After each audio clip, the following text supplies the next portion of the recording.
Welcome to Soccer Morning on World Soccer Talk. Here's your host, Jason Davis. Good morning, everybody. Happy Friday. Welcome into a big show here on Soccer Morning, worldsoccertalk.com.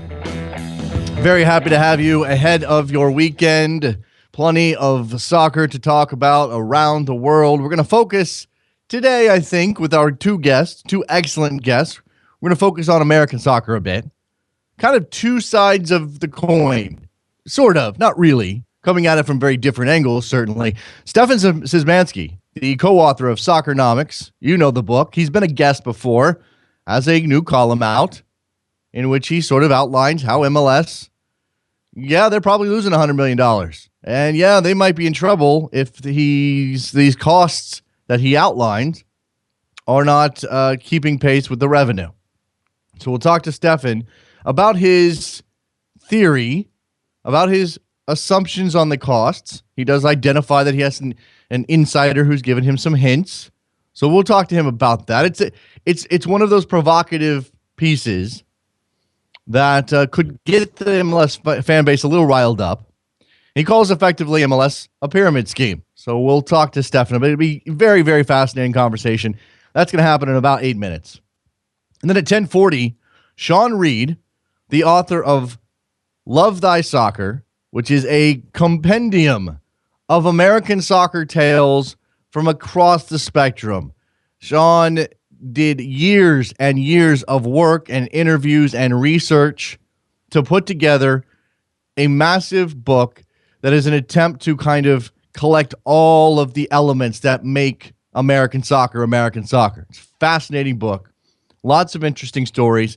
What I love about Sean's book is you can pick it up, you can turn to any chapter, and you can read that chapter by itself, and it will give you something interesting.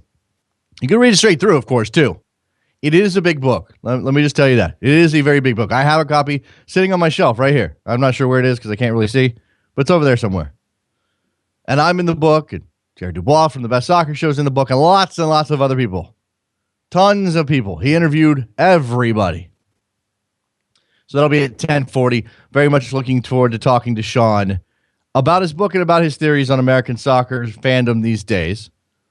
And again, this is not two sides of the same coin, because I'm not saying that Sean is out here saying MLS is the healthiest it's ever been or something, while Stefan says, look at these numbers. But it is a bit of the dichotomy of where American soccer is. I think this is something that defines American soccer. I find it very fascinating that American soccer can be both growing and under threat because the way our system works, or because we don't have the history, or because the money is always in doubt. Should be good. Let's do some headlines here before we grab Dr. Szymanski. Champions League semifinal draw, Barcelona and Bayern Munich facing off in the semis, Juve and Real Madrid. So you've got the Spanish side split up. So that's a potential Clásico final if those two teams can get through. Obviously, the biggest challenge of the bunch for Barcelona is Bayern Munich, and they get the toughest draw. Well, that depends on how you view Real Madrid in this round. Juve out there being the underdog. I find that fascinating. Arturo Vidal in the press saying, "Hey, you know what? We're Juventus. We're not going to be afraid of anybody. We can do this." And certainly they represent Serie A and Italian football at this point. They've made it this far. Excellent for Juve to get this far. Excellent for Italian soccer for Juve to get this far. You also have two Italian teams, left in the Europa League. Europa League semifinal matchups done as well. Sevilla and Fiorentina, the holders Sevilla against Fiorentina, and Dnipro against Napoli. Napoli, who had to fight off a challenge from Zenit yesterday to get through. Interesting news out of Europe. FIFA has rejected a call from a body of European legislators to redo the vote for 2022 in Qatar. Now, this is not the first group of people with some power and some profile to call for a revote, but this is a group of people that have some nominal legislative element. The Parliamentary Assembly of the Council of Europe. That's a mouthful. They had a debate on Thursday And they said that they want a revote. FIFA has said it has, quote, no legal obligation for FIFA's executive committee to revoke, unquote, the decision. The 47 nation PACE, I guess that's a good acronym, PACE. The 47 nation PACE meeting in Strasbourg, France, agreed a revote was justified by, quote, illegal payments, unquote, linked to Qatari former FIFA power broker Mohammed bin Hammam. So they're pointing directly at bin Hammam. They're saying, hey, that guy was passing around some illegal money. That means you should have a revote. Of course, FIFA has steadfastly refused to back down from this Qatari World Cup. And I've always said, I'll continue to bang this drum, that if Qatar is going to lose the World Cup in 2022, it's not going to be over anything that happens with FIFA and the payments and whether or not it was dirty. It'll be over whether or not there's enough international pressure on the country itself in relation to its labor and the dangerous conditions under which an immigrant labor force is working to force FIFA's hand. It's not going to be about corruption because for FIFA, corruption is the order of the day. It's going to be about that other element, and I don't see enough international pressure at this point. So I don't expect the World Cup to be anywhere but Qatar in 2022. Interest in London, Spurs, who are planning a new stadium, have reportedly had talks with the NFL about putting a franchise there. We've talked about this before, the notion of the NFL being in London. I don't like it. I don't know how people in London feel. Clearly, there's a lot of NFL fans in the UK who might be drawn to that team. If Spurs feels the need to find another tenant for their new White Hart Lane facility, I guess the NFL would certainly bring in some bucks. They're also looking at making this a multi-use venue. And this is going to be the order. This is going to be the way things are now. You can't spend $1 billion on a stadium and then only have it host one type of event. You're going to have to put on many, many different types of events. I think this is obviously why the new Wembley is used for concerts and rugby and everything else, because they have to justify that cost there. The same is going to be true of Tottenham Hotspur. Another stadium project may be in jeopardy. I'm not clear on the details here, but this is interesting out of Orlando. Broke a couple days ago. Mayor Buddy Dwyer of Orlando has said that the stadium project could be delayed if they cannot find a $30 million bit of funding that the Florida legislatures can't say that word, has not approved to this point. Construction was expected to accelerate as soon as next month for the new home of Orlando City, but Dyer and the team acknowledged Wednesday that if the funding doesn't come to this session, and this session ends in May and doesn't come back around until the beginning of 2016, the project would stall.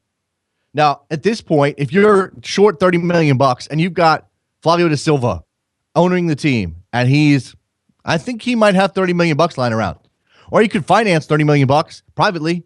Perhaps he should step up to the plate and get this done. We all want new soccer stadiums in the United States, and they are important to the growth of the game here. They are the roots that allow the rest of the tree to grow.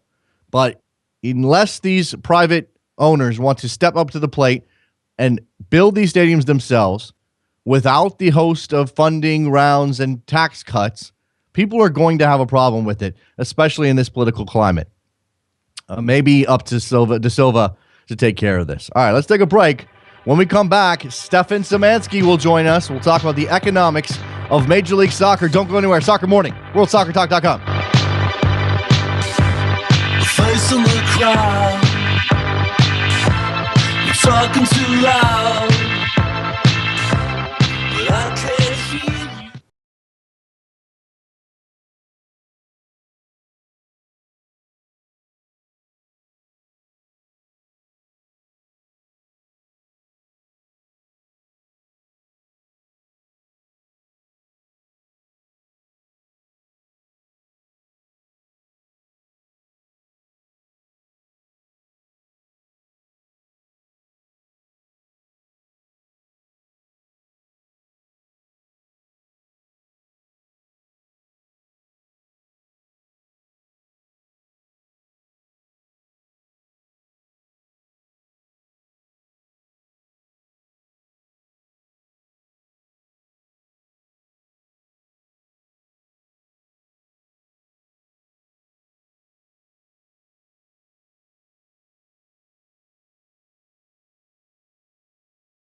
Welcome back to Soccer Morning on World Soccer Talk with Jason Davis. Here we go, back on the show, talking now to Stefan Szymanski, co-author of the book Soccernomics and economics professor at the University of Michigan. Stefan, it's good to have you back on the show. Very nice to be back, Trevor.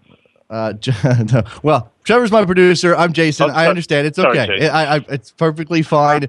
I'm glad to. It's fine. We'll recover. I promise. It's good to have you, Stefan. You obviously have gotten a new round of attention in relation to your analysis of MLS with your most recent piece over at your website, and there is, I think, for a lot of MLS fans who are seeing this, I mean, there's obviously this emotional reaction, and you and I have talked about that before. If we can get past that emotional reaction, I do think it's important for MLS fans to consider what you're saying. Can you just outline for us briefly, obviously it's an in-depth piece with a lot of numbers moving around. Sure. But very briefly, what you see from the ledger of MLS soccer at this moment. Well, here's the thing. I mean, MLS say they're losing money, and they put out a figure of losing more than $100 million a year. And I was just doing really more or less back-of-the-envelope calculations, and I tend to agree with them. I don't think they're lying about this. I think that's the truth. And the question then is, well, what's the business model? How do you get from here to the future? And what I've argued that it's not going to become profitable. There's no way they're going to turn these losses into profits in the long term. But I think MLS is probably going to be fine, because I think owners in MLS, like owners in football clubs around the world, will actually be prepared to sustain losses over the long term for the glory and the status that it brings. Mm-hmm. And that's where a lot of Americans disagree with me. They say, no, America's different. Owners have to make money. And which, if that's really true, if owners have to make money, then I believe MLS will collapse.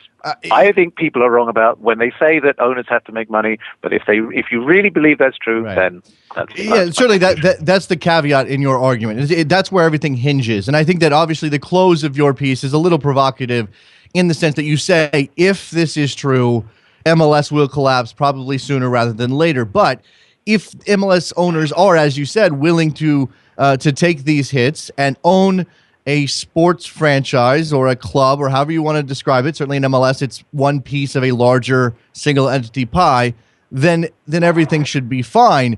And that's a matter of philosophy. We'd have to poll the owners. I don't know if we'll ever get to that. From what you've seen in terms of their actions to this point, do you believe that they are willing to, hey, I own this team. It's for the glory. It's for the championships. It's for the trophies, and I'm okay if I'm in the red a little bit? Well, I mean, obviously, I think with MLS, we've seen a checkered history, haven't we? We've seen initial expansion, then some contraction, presumably because owners in those cases were not prepared to take the losses. And obviously, last season we saw the end of Chivas, and then in the last 10 years, we've seen 10 new expansion teams coming in, mm-hmm, and clearly those people, what are they calculating on? And I mean, I think they're looking at this and saying, I think they're making a very broad calculation, saying soccer is going to be big in the United States, and right, I want to be a part of that, and that could have value to me and my business empire. How it will have value to them, I don't know that they've figured out entirely yet. And I think some of them think they're going to make a quick profit on franchise appreciation, and I think those people are going to be ultimately disappointed. But I think some people are going to be there saying, no, as long as we don't lose too much, and as long as there are synergies with our other businesses, then I'm prepared to keep on feeding the beast for a little bit longer, or maybe for considerably longer, to just to be part of this roller coaster ride. Well, how did franchise appreciation figure into your calculation as to the health of Major League Soccer? Because again, you sort of said it there. Owners sometimes buy these teams. Certainly, this has happened in England and in other places. They buy these teams without the notion of making money initially, or even over the next couple of seasons or years, but with the idea that I can improve the value of this and then sell at a profit 5, 10, 15 years down the road. Right, and I mean, I think I would. I haven't carried out any detailed forecasts of what franchise appreciation will be in this market, but I don't believe it will be great, and that's one of the reasons why part of in my blog piece, what I actually start off by saying is there has been no evidence of significant appreciation across the soccer world in Europe, where we have had, and the evidence, I think the best evidence of that is based on the clubs that were floated on the stock exchange, and there have been a lot of clubs floated on the stock exchanges in Europe, and I think apart from Manchester United, the returns are negligible, and there are plenty of cases of, for example, floated clubs, listed clubs on the stock exchange actually going into insolvency proceedings. Now, I think there's a problem here in MLS in the sense that, and this is where I made, again, another provocative comment about pyramid schemes, is that we've seen successive franchise being sold for higher and higher values, which is a benefit to the existing members of the league because they get a share of those payments, and that adds up to $500 million in the last decade. So it's not nothing. But that if people are doing this on the basis that this appreciation will continue, then the evidence from the rest of the world suggests that the scheme will collapse ultimately, and that would be bad news. And then we would see if the people who had invested in this were, as many people say, just in it for the money, and then they would walk away, and the league will collapse. Or if I'm right, and actually they are prepared to sustain losses, then we'll see a readjustment. But then the league will sort of limp on somehow. Look, all of these, and I'm not the economics guy. Obviously, you are. In fact, math is not my strong suit, but I can logically connect some things, and certainly television money is a major factor in the growth of MLS and the value of the teams and what the future of the league will be. Is the improved television contract, which yes is a drop in the bucket when compared to a lot of leagues around the world domestically. Is that a sign of anything for you, and does that indicate that MLS has a value that is maybe overvalued right now with an eye on the future, and then when they get to the end of that contract, they may not have been too, they may not, in retrospect, they may not have liked that deal? Well, I mean, it remains to be seen what the audiences are going to be. I mean, the figures this year are not that encouraging so far, but I mean, certainly unless we see significant increases in viewership, I don't think the broadcasters are going to be pleased with what they're going to get. Again, part of the problem here is, the Premier League signs 3-year deals, and they've seen the last 2 deals, they've seen 70% appreciation in the value from a very high base. I mean, what we're seeing in MLS is, a relatively small contract, 10-year contract. So we're not going to see, there's no potential whatever for improvement in the national TV contract until 2023, and yet Don Garber says he wants this to be one of the world's top leagues by 2022. Yeah. So again, come back to the fundamental point about this is this can only become a major a league in a global sense if there is far higher spending on players, if MLS has a fraction of the world's talent, which is significant. And again, that's going to require money. And where's that money going to come from? Everywhere else in the world, that money comes from TV contracts, but there's no prospect of an increase in the national contract until for another 8 years. I want to come back to this because I want to ask if we can maybe drive a wedge between Don Garber's comments and what the stated aspirations of MLS and the actual elements of it, because I also don't like what Don Garber says in relation to that if they're not going to go spend the money, and I'm on board with that. But there are some questions from people out there whether or not you factored in the element of Soccer United marketing, which we know is the marketing firm spun off by MLS in order to help bolster the league's coffers. It's treated as a separate entity. It may not be included in the loss figure that league executives are giving out, especially during a labor negotiation, which we know, Stefan, from history, is going to create a situation where not everybody is talking straight. I mean that's clear. I mean, a lot of the responses to what I've written have been to say, well, for example, people say things like, oh, 100. They say they're losing 100 million. Yeah, you don't believe that. They said that for the labor negotiations, and that was just talk. And I understand that argument, and there might be some truth in it. I don't know, but. On the other hand, I think that's going to cut all ways. Really what people are saying is they're lying. They're not telling the truth about losses. Well, if they're not telling the truth about losses, who's to say they're telling the truth about revenues as well? I mean, who's to say that they're telling the truth about how many, about stadium attendance, for example, which is, again, that's not an independently audited figure. Who's to say they're telling the truth about ticket prices? I think, again, if they're overstating losses in order to improve their negotiating position in bargaining, then they might be overstating attendance in order to make the league look better in people's eyes. Sure. So, my own view about this is, I was conducting a sort of a hypothetical analysis, which is, as I state clearly in the piece, is approximate. I'm trying to get some sense of what the economics of this looks like, and I'm particularly interested in where the revenue growth is going to come that's going to make this more profitable in the future and generate the money to pay higher wages to make it an internationally competitive league.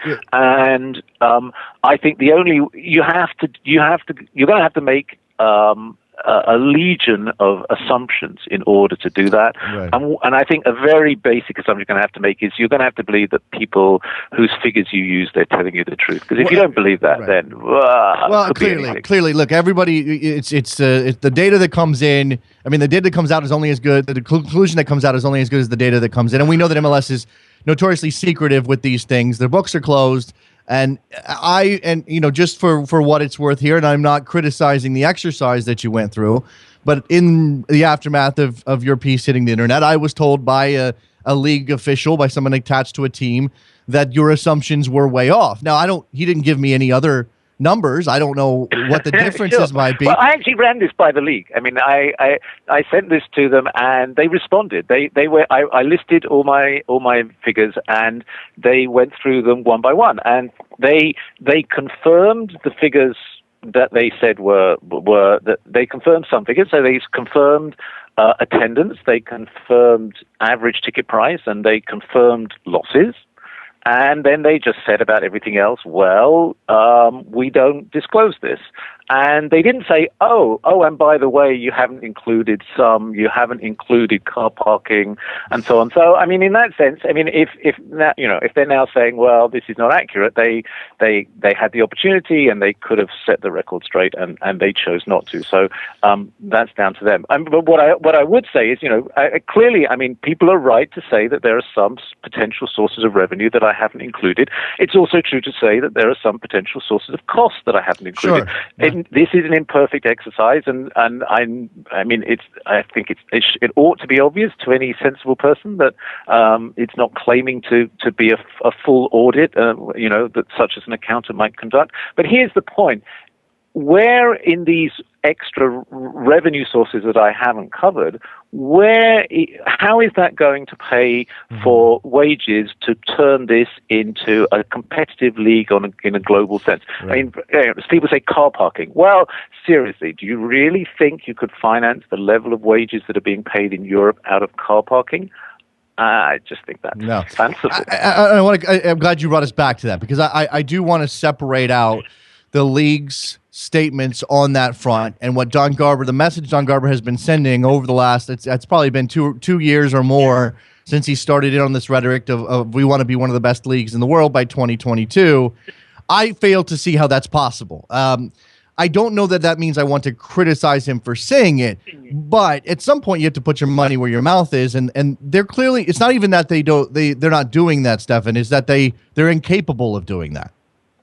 Well, they're running a business and they want to put their best foot forward and say the best thing they can. I mean, I'm not trying to criticize MLS. I'm just saying that, based on the facts that we have, certainly based on my knowledge of how soccer markets work around the world, and that's really what I study. I've been doing this for 25 years. So to me, just looking at it, there's a fundamental inconsistency. This does not really stack up unless you and I would say that the problem. I mean, the more detailed problem or the more fundamental problem is that this will never become truly major league unless there is substantial spending on wages. And to do that, that will never happen on a basis which is profit generating for the average franchise. I just don't think that's possible. So then the question is, well, how do you turn it into a major league? Because I certainly believe that the United States is capable of sustaining a globally competitive soccer league. Don't get me wrong on that. I think this country has every potential to be just as big as any league in Europe. But you need to have a business model that is consistent with that ambition. And I just think the single entity model that they've got is really the way they're operating it at the moment. It just isn't consistent with that objective. Sure, and single entity is obviously a point of contention for a lot of people, even fans of the league, because there's a notion that it's the shackles that are holding the league back. There's also for somebody who's more pragmatically inclined, or certainly remembers a time when Major League Soccer didn't exist, or American soccer couldn't get its act together to maintain a league, it's seen as a safety net. Is it somewhere in between for you? Is it, again, if they take the shackles off and they start spending on a level that's going to make them globally competitive, they're going to be heavily in the red, Stefan? Oh, absolutely. And well, so the way I would start is this: as a model for building a globally competitive league, I would say the single entity model has failed in the sense that we're 20 years into this time. It's not a short period of time. 20 years is not. I teach students who weren't alive when MLS started. I mean, you can't say that this is. This is such an incredibly new phenomenon that it really is. It's just a startup. It's not a startup anymore. It's got some track record.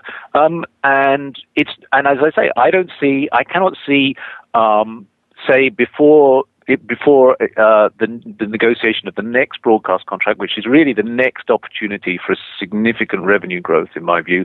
That's 2023. Before then, it's not going to reach that. I mean, their target of 2022 is completely unrealistic. So really, we're talking actually probably in terms of the league in 30 years, the single entity model has not delivered.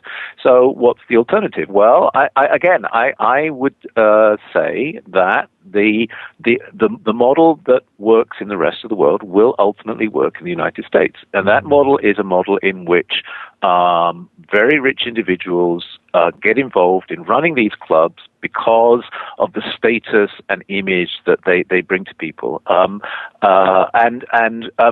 somebody on my blog was just wrote today saying the problem with this guy, he's just an economist, he doesn't understand the politics of this, and if only he understood that, then he'd understood that the access and political influence that being in the league brings you is worth every penny that they spend. And I found that quite amusing, because actually I've been writing that for decades. That's absolutely right. It does bring you political influence and status that is worth a lot of money. It's actually very valuable. So, right. But then you have to and then the point is, then you have to let the shackles off. You have to take the shackles off the owners and stop this pretense that we're going to have a balanced, competitive league, and actually let the big teams have ambitious investors who want to build a name for themselves by owning a Major League Soccer team. And if you do that, I think you will see it grow. You won't see the owners make money, but my view about that is, so what? Owners don't make money anywhere in the soccer world, so why should the US be different? That brings us to, I believe, one of your pet issues, and certainly something we've talked about before, and that's the American exceptionalism when it comes to this sport and any sport for that matter. And you again, coming back to the beginning, full circle here, the crux of the argument, the crux of your provocative close, that if this one fact is true, MLS may fall apart sooner rather than later, is that the owners care about profits at this point. And then again, it's sort of tied into whether or not the fans need this to be a league that is globally aspirational, or if we should be, I'm not saying content here. Certainly growth is always the goal, Stefan. But I look at this league and I go, you know what, it's not bad. it's not a disaster. It's got brand new stadiums. Most of them are full every weekend. The game is on TV. I can watch whatever I want via the internet. Why should I be overly concerned whether MLS reaches that 2022 target or not? Well, actually, yeah. I mean, you raise a very good point there, and I agree. I agree with what you just said. I mean, of course, one could say. I mean, there's nothing terrible about MLS, and it's not. And the fans of it. I mean, the best thing about MLS, it seems to me, are actually the fans. I mean, it has wonderful, committed following. And I was saying this to somebody else. I think one thing that strikes me about MLS is that around the clubs there is building this kind of community feel, which is really, which is what makes clubs so strong in Europe and South America. I mean, that's the real core strength of soccer as a sport. That soccer teams globally represent their local community, and I see Americans buying into that and becoming a part of that, and I think it's great. And I think it's and I don't think it's just Major League Soccer. I mean, I think you see that in the NASL. I mean, I've been really impressed by my local team, Detroit FC. I think it's fantastic what's going on. So I think and as people say, soccer is definitely on the rise in the United States. It's a growing a popular sport, and the model that's being developed here is fantastic. So I think you're right to say we could just stand back and say this is fine. And so I don't have a problem with that. What I would say is, though, but let's not kid ourselves that this is going to become globally competitive under this business model. And yes, if you took my view and said, well, take the shackles off and let them do what they want and take away all the protections, it might all collapse. So that's certainly possible. Yes. I mean, after all, I could be wrong. That is a possibility. So if you want to be conservative and if you want to avoid taking risks, then certainly why not leave it as it is? I mean, right. I don't have a problem with that argument. Yeah, none of us are working with a crystal ball here. I think there, and I've actually written on this, not from an economic standpoint, but certainly from a philosophical standpoint, that it seems to me that the notion that MLS can be a top league by 2022 may on some level be predicated on the idea that the rest of the world is going to come towards MLS rather than MLS progressing in that direction. And from what you say, I don't think that you believe that that's going to be the case. And so in other words, is there going to be an unlimited supply of very rich individuals or consortiums who are willing to put the money up to keep European soccer in the same model and moving forward in the same way that it has been? Oh yes, there will be, and not only that. It's not just that. I mean, I'm off to Beijing next month to talk to people there, because the president of China has decided that they need to host the World Cup. Yes. And to host the World Cup, they need to have a globally competitive league. I was in Tokyo last week, 2 weeks ago, talking to the Japanese about development of the J League. I mean, we all know what's going on in the Gulf and the amount of money that's kicking around there. It's not just, Europeans are totally obsessed with their football teams, and that's not going to change anytime soon. And if you want to have status in Europe, putting vast sums of money into the football clubs will continue to be the way in which you do that, and there were plenty of people prepared to do it. Plus, there is going to be an increasing supply of billionaires from places like China and the Gulf who will be putting money into football clubs. So to think that the money go around is going to collapse anytime soon, I think that's incredibly wishful thinking. I think the point is that there are lots of billionaires around the world who would love the chance to spend a fortune, to blow a fortune in the United States on building a team. I think there would be, if you said to it, think about what's happened in Europe. I mean, where has the big money come from in England? It's not come from English billionaires. I don't think England has a billionaire anyway. It's come from Roman Abramovich. It's come from Sheikh Mansour. It's come from outside of the country. The success of the Premier League has been its openness to international investors who still lose a lot of money in the process. Right. But now you've identified a situation where, and there certainly will be people in England, and I know you know this, who will argue that some of that has damaged England's grassroots game. I don't want to open up that can of worms. It's a long discussion. Yeah, it's a bit. Yeah, it's a. I mean, just briefly, I don't agree with that point. Fair enough. And you did reference NASL, and that may be. That may be an element here that we're not accounting for. Certainly, I haven't mentioned it. And before I let you go, do you think just what you know on the NASL model, which is obviously much more open than MLS, do you believe there's an opportunity for them to capitalize on those people who might be interested in the American market? Because, or is the fact that MLS holds first division status and is nominally the much more high profile league an impediment to that? I think it is. I mean, it's certainly an obstacle that they need to overcome. I mean, after all, I mean, let's face it. I mean, NASL is still relatively small compared to MLS. So in that sense, I think that's a big ask. But I think again, I mean, this is a rapidly growing market in my view. I mean, the expansion here. I mean, it's the expansion of MLS franchises that we're seeing is actually a response to growing demand for soccer in the United States. Mm-hmm. And one thing we know about the franchise model, the single entity model, is across all the major leagues, is it results in an undersupply of teams. So, I mean, there are more cities that want an NFL team than there are NFL teams. Right. More Major League Baseball teams than that cities would like to have than there are in MLB. So, in that sense, you know, MLS is undersupplying franchises. So that does create an opportunity for people outside of MLS to build up soccer markets nationally and create a highly competitive league. As I say, a long way to go from the NASL perspective, but I certainly believe there's potential there. Yes, definitely. Stefan Szymanski, economics professor at the University of Michigan, co-author of Soccernomics, talking about his most recent piece on the economics of MLS. It's a fascinating read. Whether you end up agreeing with Stefan at the end or not is sort of beside the point. He's working with the information that he has available, that we have available. This is a league that chooses not to disclose these things, and it is still a fascinating discussion. Stefan, I very much appreciate your time. It's good to have you back. Perhaps we'll talk again in the near future. Thank you very much, Jason. There you go. There goes Stefan Szymanski. Let's take it. You got it this time. Let's take a break. When we come back, we're going to talk to Sean Reed, author of Love Thy Soccer, the biggest American soccer booster I know. Don't go anywhere. Soccer Morning, WorldSoccerTalk.com.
Welcome back to Soccer Morning on World Soccer Talk with Jason Davis. Back on the show on a Friday. On the line with me now, Sean Reed, author of Love Thy Soccer. The fan rewrites the book on the American game. It's I called it a compendium, Sean. Would you be okay with that that terminology? Sure, definitely. It has enough syllables to support the number of pages in the book. It's definitely a long read, so I certainly don't recommend anyone sit down at one time to finish it. Well, I mean, I'm sure some people have done it. I mean, it's again, it's a large swath of America. It's as wide a swath, I suppose, as you could possibly get into one book. We just had Stefan Szymanski on the show. I know you listened to that interview, and I think it's interesting to consider some of his notions, and him being being a Brit and not having been raised here, his notions of this American idea of exceptionalism on a lot of fronts, on the ownership front in MLS, on the way fans are, on the desire for parity. When you listen to someone like Stefan Szymanski talk, and clearly he's an authority on the economic elements of the game, do you get the sense that he fully understands exactly what the American soccer scene is all about? Yeah, actually, I agree a lot with what Dr. Szymanski would say. I mean, he supports his local club, Detroit City, which is excellent. I agree with him about 2022 being a fairly arbitrary date for MLS to become the best league in the world. But there's a lot of definitions behind what that means, which we still haven't really come to a consensus on as fans. And I really don't think even nationally the league has given much specificity as to what that really means. But as far as his argument, I think that single entity, at least for us, for me as a fan where I sit, it has been successful, at least in terms of sustainability. Keeping teams around for more than 10 years, more than 5 years. We are competitive globally in terms of our entertainment value, affordability, ticket prices, for example. Our parity is second to none. There's an excitement and certainly a rhythm game day experience, which I think is just as exciting to watch both in the stands and on television once you start to understand what's here and once you start to follow the teams here. I think so much of what MLS is based on, events of 1994, events of 1995, events of 1996 when the league started, that there really was a sense that we got to get this right. We can't risk something that's going to die in 10 or 12 years. We have to put as many safety nets in place as possible. And here we are 20 years later, wondering if it's time to remove those safety nets. And I think that's probably about right. I mean, Stefan Szymanski says that this isn't a new league anymore. It's not a startup anymore. 20 years is a full generational turn. And yet I still feel as though MLS has yet to fully mature. Well, I think that really depends on what kind of barometer we're using for success or even maturity. I think that we grow every year, and I'm not a league apologist. I'm certainly not a dyed-in-the-wool homer. I'm as critical as a lot of fans out there that see a lot of room for improvement in some of those areas that have been frequently discussed when it comes to the league's inadequacies. But the one thing I would say that Szymanski doesn't do when he talks about sustainability, at least in terms of the economic side of it, I don't think his argument really accounts for the fact that many of the owners themselves are fans. Drew Carey, Rod Heineman, Merritt Paulson, Rollins, and Silva in Orlando. Adrian Hanoff put a lot of his own money year after year into Sounders, when they were existing in the lower division, before they moved up to MLS. And there is a significant element to incremental growth, which I think needs to be accounted for. I think that's one thing that single entity has succeeded at very well. And I think that that's something that we need to keep in mind as soccer fans, that you're not going to see rapid overnight change. We're certainly in a better spot now, 20 years after the fact, than we were back in 95, 96, when the league was getting off the ground. I can only imagine what it will look like in another 20 years. So we need to think about incremental growth and not be looking at radical change in terms of taking up training wheels or flying without a safety net. These things are very real, and we do need to take those into account when we're being critical. But we do have to remember that many of these owners have been putting their own time and money into this project, maybe not specifically to get something out of it financially, but because they enjoy it. They're fans themselves. Yeah.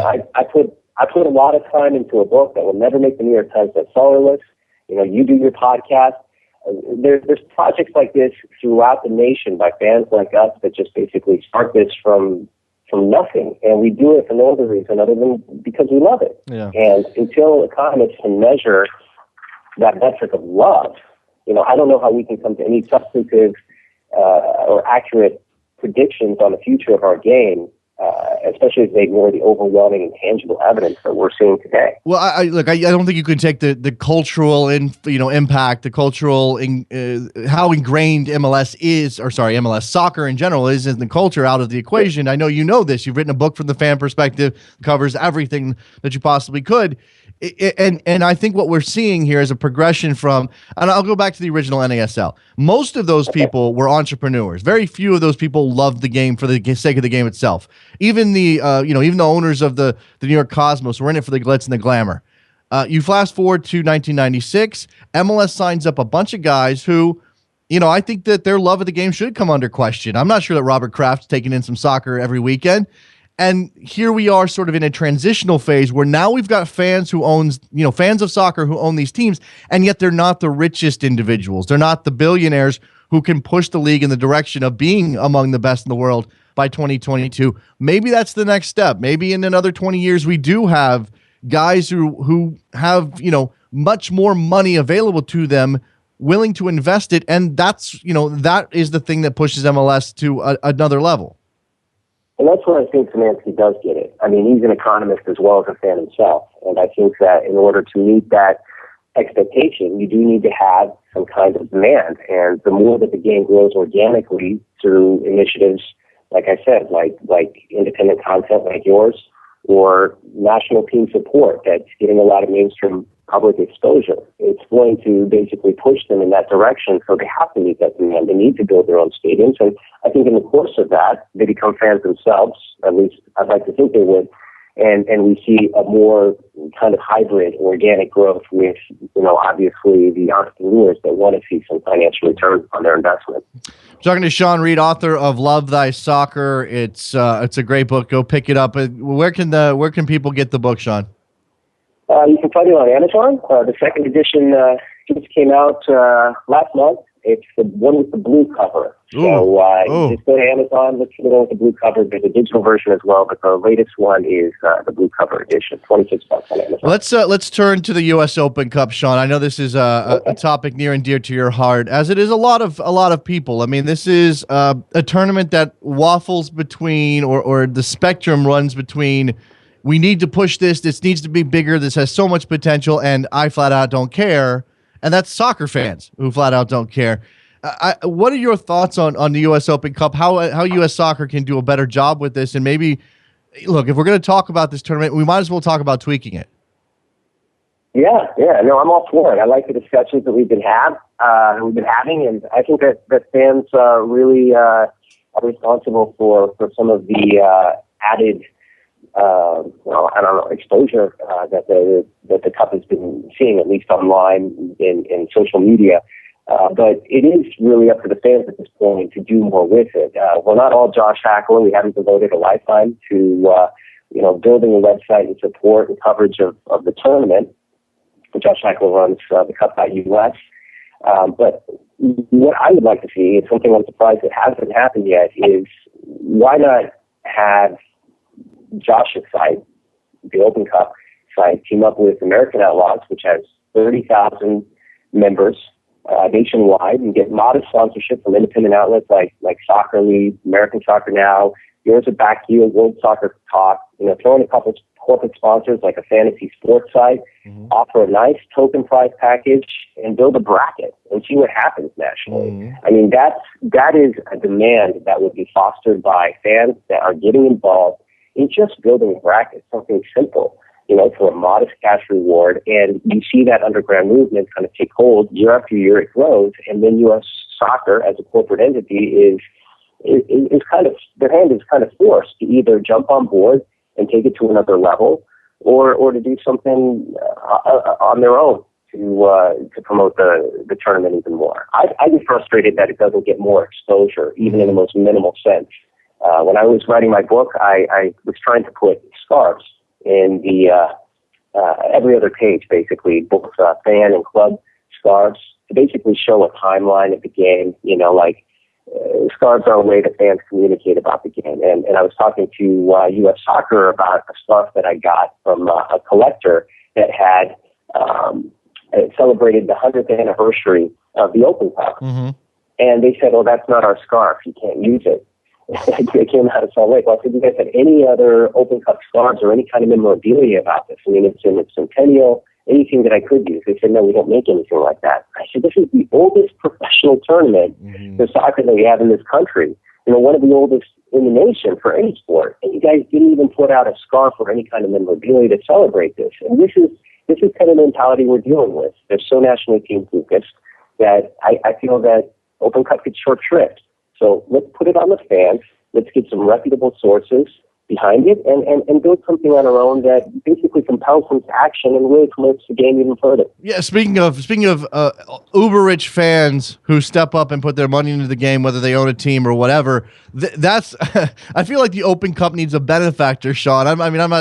This is a pipe dream here, but we need like Warren Buffett to take an interest in the Open Cup, dump a bunch of money into it, more into the marketing side, and as you said, sort of building a grassroots interest through something like a bracket challenge, but also just to, maybe up the prize a little bit, make it more worthwhile for these teams to start taking it more seriously. I understand that travel and schedule congestion is a problem for every professional team in this country, certainly in an MLS and NASL level, but come on, there's got to be some other way here.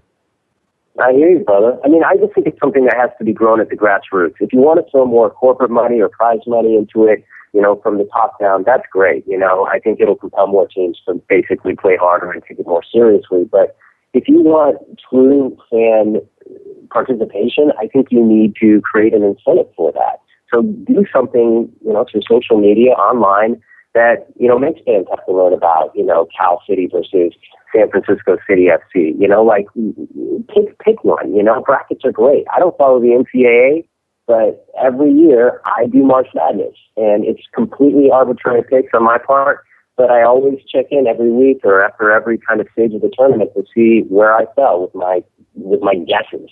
So, building something like that, I don't think it hurts. I don't think it would take a lot of startup capital, and I think it would be something that a lot of fans would kind of catch on to, and again, really help the game progress. Hopefully that'll happen down the road. No, we just got it done with that long discussion about the economics of Major League Soccer. You and I have touched on it. We've even touched on the U.S. Open Cup, which, yes, absolutely is undervalued and undermarketed and needs to be pushed a little harder by the people in charge at Soccer House in Chicago. But the tapestry of American soccer is so, I think that your book, why I love your book so much and the effort behind it, the concept behind it, is because people tend to be in their little bubble. They tend to have a little myopia, Sean, and they see their little corner of the American soccer thing, and they miss so much and how varied it is, both, culturally, ethnically, historically, the attitudes, how people fall in love with the game. I don't know what I'm setting you up for other than to just give me a notion of, some of your favorite elements of what you saw when you wrote this book and who you talked to that kind of stood out as some kind of American soccer center. I don't even know if there is one. Yeah, they're all over, I guess. And I don't know if I'm a fair person to ask, even though I wrote the book. A lot of that actually existed within that soccer bubble, so I'm just as myopic as the next fan. But in terms of people that I talked to that really stood out, it would be the names that you would expect. Alexi Lalas, Peter Wilt. What they're trying to do in Indy is fantastic. The whole notion of trying to start something from scratch, like Nashville FC, Dr. Chris Jones, who's the founder and president of that club, they're actually the ones responsible for getting a second edition done. I thought I'd be, one and done when I finished the last book, and he came up with the idea to offer Love Thy Soccer as a subscriber benefit for members who are signing up for a second season with them. So, they ordered a bunch of books. I got to go through and make updates to it, change the maps, work on some edits there that I didn't have a chance to finish the last go around. And they're growing. And I think that that's kind of the most exciting thing, that you can have these fan-inspired efforts like Nashville FC that's trying to become a more national recognized entity, basically started from nothing more than a good idea, Kickstarter or Indiegogo campaign, and a lot of local community support. And there's another thing Szymanski was talking about. Mm-hmm. He gets it because he sees that soccer in the U.S., not unlike soccer overseas, in any other country that Americans in the mainstream probably respect about the sport, be it Spanish La Liga or English Premier League, they all are attracted to the game, not only for the game, but basically out of a community sense of belonging. And I think that that's one thing that Americans in its diverse markets across the country have in common with the rest of the world. We have unique and wonderful communities that love the game in the same way, but also bring something different to it. So it makes it exciting, it makes it tangible, and it gives it a sense of unique ownership between every market that kind of transcends any kind of league parameters or league barriers that might previously exist. If MLS were to really go away, I really would like to think that many of these clubs that have been brought up as a result of the league would continue on and last throughout generations because of the strong local community support that's been built. And I don't think that's anything that any other sport outside of soccer that's been around for half the time can truly claim in the same way. It's a great thought that there is that DIY element to soccer in this country. And as you said, if MLS disappeared, we'd still have guys putting together teams, trying to make things work. Nashville FC is a good example of that.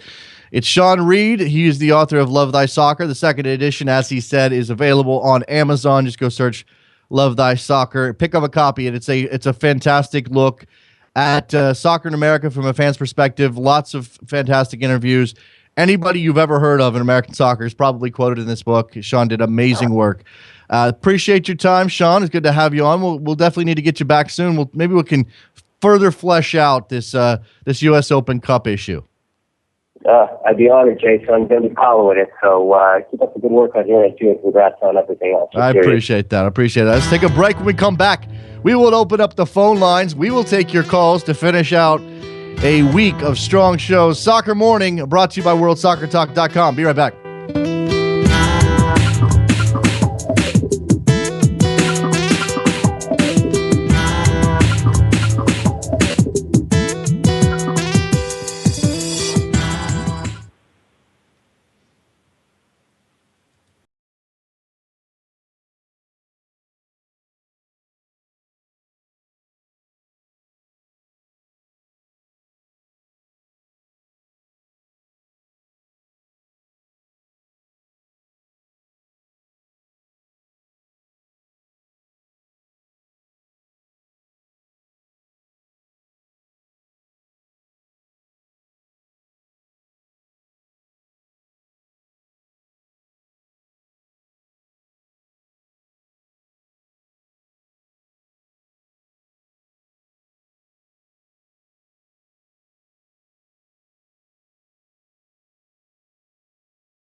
Welcome back to Soccer Morning on World Soccer Talk with Jason Davis. Phone lines now open, 646-832-3909. Jump on in. Friday, free-for-all Friday. I mean, we take calls on anything, anytime. We have a complete open door policy when it comes to phone calls. I don't make you talk about whatever I'm talking about. I don't make you hit the topic of the day. Sometimes I'll ask you a question, try to get your response. But for the most part, you can call in with whatever you want to call in about, and we'll take your call. But it's especially true on Friday when, frankly, come on. Who's actually working right now? Who's actually sitting there at their desk, their cubicle, standing at a customer service center somewhere, or whatever you do for a living? Who's actually doing work? Come on, you're not. So pick up the phone, 646-832-3909. I also want to mention producer Trevor has gone ahead and set up a Facebook page for the potential Sirius XM FC launch party in New York on May 8th. Is that right? If you're interested in attending, believe we're targeting the Football Factory in New York on Friday, May 8th. If you are interested in attending, make sure you navigate to that Facebook page, which you will find a link to on our Twitter account, Soccer Morning. Because if you don't RSVP, then we won't think people will come and we will not have the event. So there you go. If you want to have an event, if you guys want to have a beer with me, you want to talk some soccer, you want to watch Houston and FC Dallas and RSL San Jose on that night, both those games happening on Friday night. If you want to do that, you better RSVP. I'll hit the link in my Twitter account as well, DavisJSN. If you don't follow me there, you probably should. It's funny. I make jokes. It's not just jokes. Sometimes I have serious analysis. Serious analysis of soccer, guys. Because if you're not really seriously analyzing soccer, what's the point? What's the point? 646-832-3909. Good discussions with Stefan Szymanski, economics of MLS. Good discussion with Sean Reed to kind of, find the silver lining in all of that. Pick out the fan element of it. And this is, we've always been a show that comes from a fan's perspective. I mean, I think that's true for a lot of these shows, but I mean, daily, we ask for your input. Daily, we're trying to find out where the perspective is that says, I care about this sport, especially in the United States, especially for you American people out there. All you Yanks, and I'm sorry if you're from the South and you don't like that word. You're a Yankee. You're a Yank. Still are. The people that Sean Reed was talking about that can put together an Indiegogo campaign and make a club appear out of nowhere and then keep it going for a second year. Now, is that the most stable way to make soccer work in America? Of course not. Of course it isn't. But it does speak to the passion that we have across the country, not in just little pockets, but across the country. I think that there is a better soccer culture than we even give ourselves credit for. Now, that doesn't mean we don't live in a bubble and we don't sometimes overrate or forget that there are lots of people out there who either don't like soccer, who aren't interested in soccer, who will look down their nose at soccer. It's fine. I feel as though the element of soccer hate is slowly draining out of American society. Slowly. It's a slow leak. It's like a giant pool with a pinhole. Like a giant rubber? Plastic? I don't know. One of those blow-up pools. Full. And just a little pinhole. And it's just slowly leaking out. If you go to a restaurant, bar, especially a sports bar, because that's where you're going to ask for it. If you go to a sports bar and ask for soccer, you might not get laughed at anymore. You might. You might not.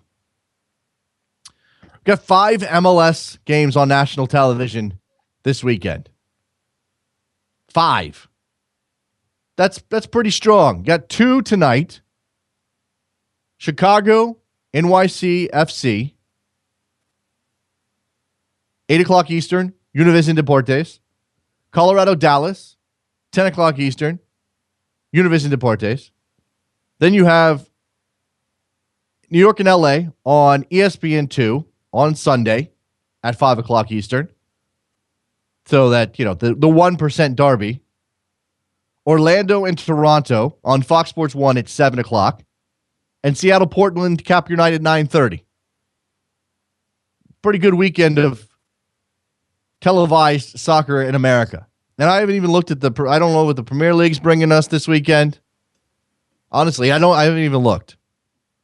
You guys know I pay attention a little bit to England and Spain, and that's what I do here. I have to know what's going on. But I'm certainly more inclined to go American soccer first. It's who I am. Doesn't mean I don't care. Just who I am. Fernando. Good morning. Fernando, what's going on, man? Yeah, good morning. Yeah, from the Northern Alliance of Timbers Army. I wanted to congratulate you, first of all, Jason, on your success of Soccer Morning on Sirius XM. I happen to have been a subscriber, and so I'll keep listening. Sweet. I'm going to miss watching your mug on my iPad, though. Well, I'll still be doing this version. It'll just happen an hour. Oh, you will? Okay. Yeah, it'll just happen an hour earlier, Fernando. So we're going to do it at 9 Eastern, which I know is great. super early for you. I'll have to catch it. But it will be. It will also. It won't disrupt my morning schedule then. Okay. All right. Well, there you go. So for anybody who has not caught this yet, because I like to explain it, I've done it every day this week. This version of the show, meaning on the camera, on YouTube, on World Soccer Talk, streamed live there, on backheel.com, streamed live there, on TuneIn or Stitcher, whatever you can get those live feeds. This show it's moving back an hour. So it's moving to 9 o'clock Eastern time so that we can get ready to do the Sirius satellite show at 11 o'clock Eastern till 1 p.m. Eastern. So there you go. So it's instead of 1 hour plus of me every day, you're going to get 3 hours plus of me every day if you subscribe to Sirius as you do, Fernando. Fantastic. I wanted to weigh in on your guest this morning. First of all, regarding the survivability of MLS, I think your first guest made some very good points. There's a lot of unanswered questions, of course, like he pointed out. I do think that there will always have to be a critical mass of fans with money, who are willing to invest their money on it, the team that they love or the sport that they love, and this isn't unique. In other sports markets, there's. And then, also, too, willingness to allow foreign investors, too. I think that's going to be, that's probably going to be a trend in the future. The world is flat. Yeah, I think go ahead. Go ahead. Well, I think it's an interesting comment on the state of modern sports, that this is where we are. And again, I think this is an element that American soccer fans sometimes forget. And I don't know if Stefan Szymanski's taking this into account or if it even matters to him from an economic standpoint. But, there was 80 years ago, no television, and English teams were, going out there every weekend and playing games and competing against each other and creating passionate fan bases that became generational. And MLS came to be in an era where that's just not possible. The local focus is not possible. You have to be nationally focused. You have to have television. You have to invigorate your league with cash. That, I think, it's just a matter of circumstance, Fernando, but it is something to consider. Completely agree. I'm old enough to recall watching Toby Charles on my black and white TV with rabbit ears, watching 3 images of soccer made in Germany. I watched 3 balls, and look where we are now. Yeah. I lived through the NASL era. I am intimately aware of the highs and lows of the NASL, particularly in Portland. But I want to tie into what's happening on Sunday. Got to keep it brief for me, Fernando. I think, the passion. Yeah, I will. Okay. But we can't let the fans, your listeners, be aware or remember that there's a big rivalry match coming up with Portland and that fishing village from the north. Mm-hmm. This is, I think, how this ties in is the passion and the history of this rivalry has to be, it's a huge factor in this. I mean, the fans are multi-generational. They're diverse, and I will say this, this applies to both, the Portland and that fishing village from the north. But anyway, that's happening on Sunday, and Rose City till I die. All right, there you go. Appreciate the call, Fernando. Fantastic. Thank you. Thank you for being such a big supporter of the program. There goes Fernando in Washington, fishing village from the north. Let's go to Scott in Los Angeles. Hey, Scott. Hi, Jason. Big fan of the show. Congrats again on the radio show. Thank you. Thank you, sir. Real quick, I didn't listen to most of the show, but something I think is relevant. I'm a Galaxy season ticket holder, and last Saturday night, my wife and I got to the game at 7:05 right outside of our gate for a 7:30 game. And that gate was closed, and we were rerouted to the front of the stadium and didn't enter the parking gate until 8 p.m. for a 7:30 game.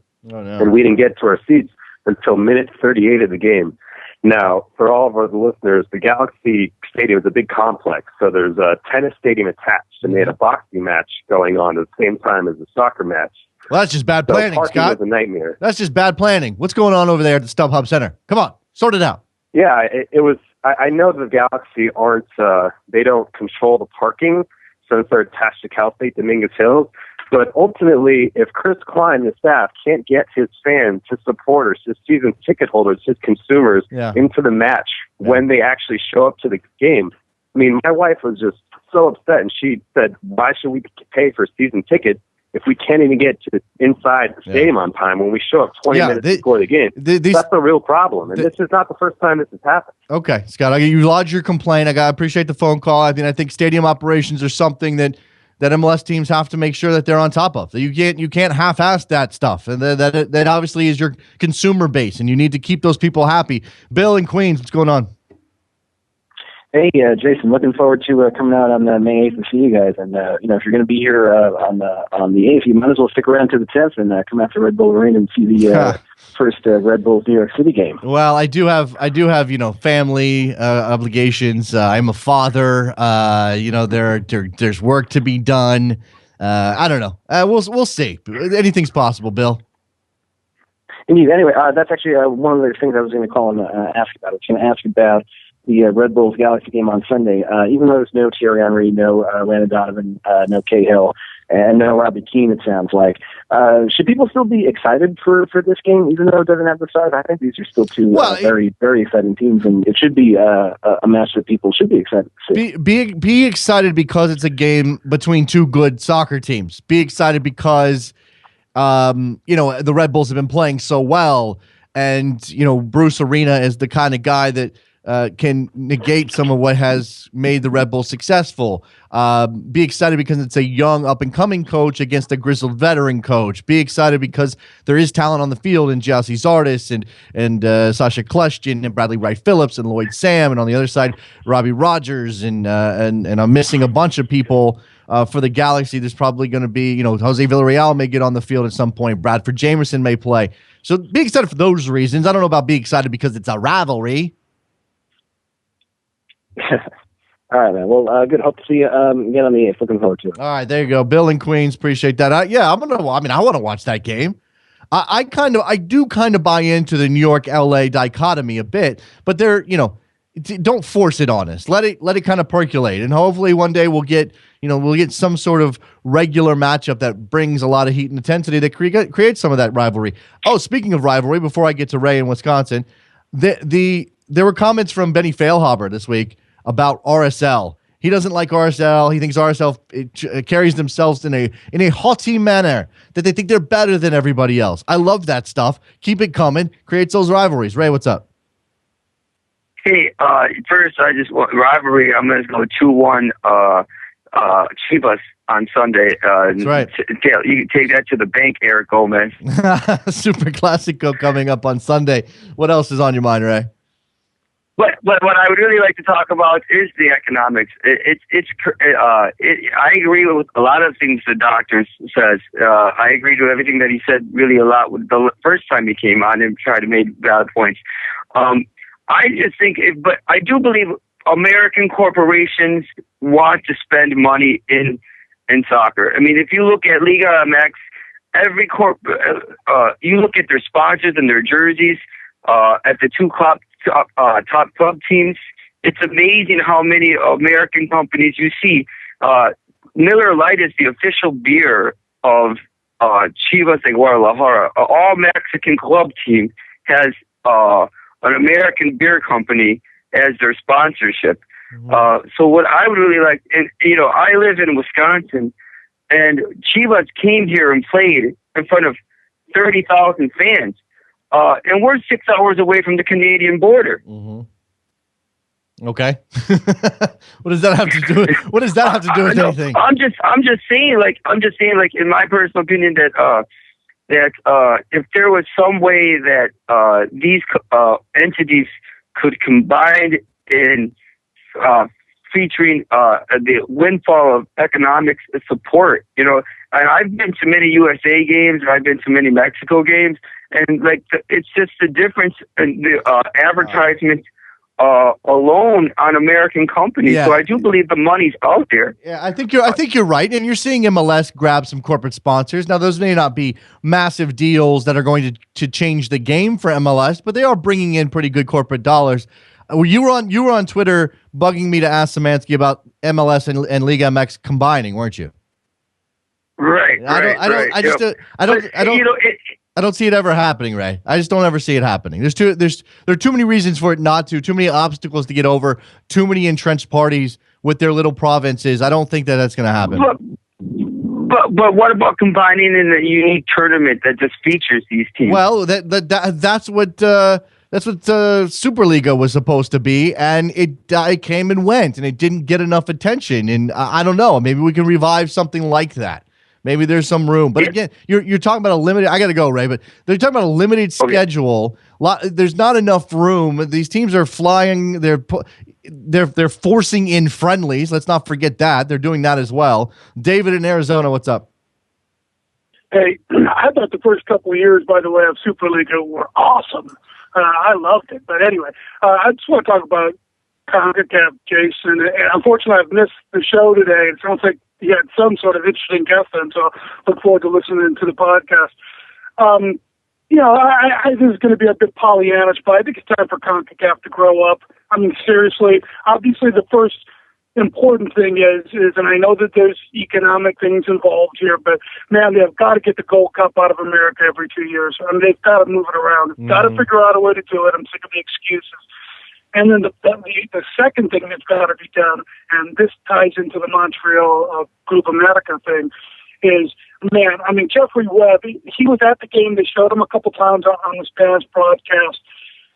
He has got to do something about some of the crap that was going on in that stadium. I know. The lasers, the players pushing people around, knowing that they can intimidate the referee in front of such a massive crowd.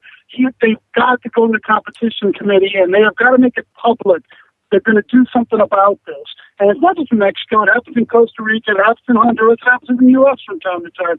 They've got to do something about this stuff. So it appears that you're not just going to kowtow to the big clubs that bring big money like Club America. But that's what they do. You're going to have legitimate competition, rules and standards. David, that's what's happening here. I find it almost impossible to believe that Jeffrey Webb is going to bite the hands that feeds him. And the hand that feeds him is U.S. Soccer, the FMF, to a lesser extent, Costa Rica's federation. I mean, he's not going to go after the big boys. And you're right, something needs to be done. And look, we've seen UEFA close doors for games in Italy and certainly in Eastern Europe and some of these things when bad things happen. Now, is a laser in the eye of Evan Bush the same level as violence in the stands? Of course it's not. But find a way, be creative, find a way to try to tackle some of these things. And I'm going to say this. I got to go, David. Thanks for the call. I have become less and less impressed with Jeffrey Webb over the last couple of years. At the outset, I thought, okay, great. We flushed out Jack Warner. CONCACAF Jack has moved on. He's no longer even attached to world football. Let's see what Jeffrey Webb is all about. And I don't know if I've seen enough aggressiveness on his part. Now, have they cleaned up the accounts? It seems like they have. It seems like they've cleaned up some of that mess that Chuck Blazer and Jack Warner oversaw. But when it comes to things like this most recent Congress in the Bahamas, where Jeffrey Webb has said after the block of CONCACAF voters, mostly those small islands who have their hands out and FIFA's willing to fill them up, Sepp Blatter's willing to fill them up. After that happened, and Jeffrey Webb says, this shows that we are backing Sepp Blatter. Why? Why? Explain to us how that is going to change the status quo. Robert in LA, what's up? Hey, good morning, Jason. First of all, congratulations on all your success on the Sirius XM. Appreciate it, man. Hey, I wanted to talk about, I know this is your favorite topic, and I know you haven't talked about it for a while, but it's, it's wearing them, jerseys. If the two teams aren't playing, but you're wearing a foreign jersey. Yeah. And I don't know if you know this, but in the NHL hockey, the Tampa Bay they're enforcing a dress code and only laying their home jerseys in to create like a home environment. Sure. And I would like something similar to this, but not full on, like denying people, because I'm from I go LA Galaxy, and I'm just preparing myself for the oncoming storm of Liverpool jerseys. Oh, it's gonna happen come here this summer. Oh my God, there are gonna be so many Liverpool jerseys. You're gonna hate it so much. You're gonna hate it so much. Especially there's this gentleman near me who wears a Manchester United jersey. We're fan this one specifically. Well, and I just want to see his reaction of him cheering on Steven Gerrard. That'll be interesting. That'll be interesting. And Robert, okay, for those of you, for people who don't know, and I haven't laid out this theory in a very long time on this show, but for those of you who don't know, I have a thing in which I don't think it's proper for people to be wearing a third club's jersey to a match between two teams. I don't think that makes a lot of sense. I don't know why you would do it. You're either there to support one of the two teams, or you're a neutral and you shouldn't wear anything. You should wear clothes, but you shouldn't wear a jersey of one of the team of a team that's not involved in the game. Although, and I'm not making an exception here, I get the logic of wearing the Liverpool jersey to the LA Galaxy game if Gerrard's on the field. I get the logic of wearing the Thierry Henry jersey to the Red Bull game when he's on the field. And even the Manchester United, I mean, maybe you get that out of the rotation after Beckham leaves, but I kind of get that too. I just think that you should be committed, and you should be you should be either supporting one of the teams involved, or go to Bumpy Pitch, or go to LBF, Liberty Football, yeah. Or go to Who Are You Designs, and pick up a soccer T-shirt and rock that instead. Sorry, go ahead, Robert. Oh no, I'm just agreeing with you, Jason. But I'm just it's going to be very interesting. But thank you for taking my call, and congratulations on all your success. I appreciate it. Robert in LA talking jerseys. That is one of my pet peeve issues. I can't abide by the third-party jersey. And this goes for those summer friendlies, too. I know you're excited that Chelsea and Liverpool are coming to play a friendly in Baltimore. You don't need to wear your Manchester United jersey. I'm sorry. You just don't. It's not Comic-Con. It's a soccer match. Washington and New York. I totally agree with you, man. You hit the nail on the head. I hate that. I hate when I go to a match and I see a third-party jersey in the stands. I hate that, man. So I'm with you with that. Anyway, I wanted to talk about your Soccernomics guest, and one of the things that I really think that he missed out on, or one of the resources, because I understand. I'm not naive. I know that Major League Soccer is a business. I know that there's money involved, and if you continue to bleed money, things are going to go awry. But the one thing that I don't think that he counts on, because it's not tangible, is the passion of the fans, how that passion will drive the economics. To be perfect fair, example is Washington. I've never had a Sirius account, and because your show's going on there and I love your show, I'm going to get a Sirius account, and that's going to generate profits for a Sirius, little by little, the subscription. So that's just one small example, but I truly believe that the passion for the fans will drive the economics. He did identify that. I mean, he talked about his hometown team, his adopted hometown team, Detroit City or whatever, that's up the road from Ann Arbor. He identified the passion as being interesting and unique, and he loves it, and he's loving to see some of the things that are happening around American soccer. I think the passion can only go so far when the passion isn't driving the dollars. The people that are in control of the dollars are pulling them out of their own pockets, or they're counting on the team to generate revenue from the passion, but that's still not there yet to make this league one of the best in the world by 2022. Again, I'm just right, and I see that, and I also, he made some good points. I agree with him. I agree that TV revenue is a huge deal, and I agree that when you make a 10-year deal and your lease or your deal isn't up until 2023, there's no way you're going to make it by 2022. I agree with that, but Yeah.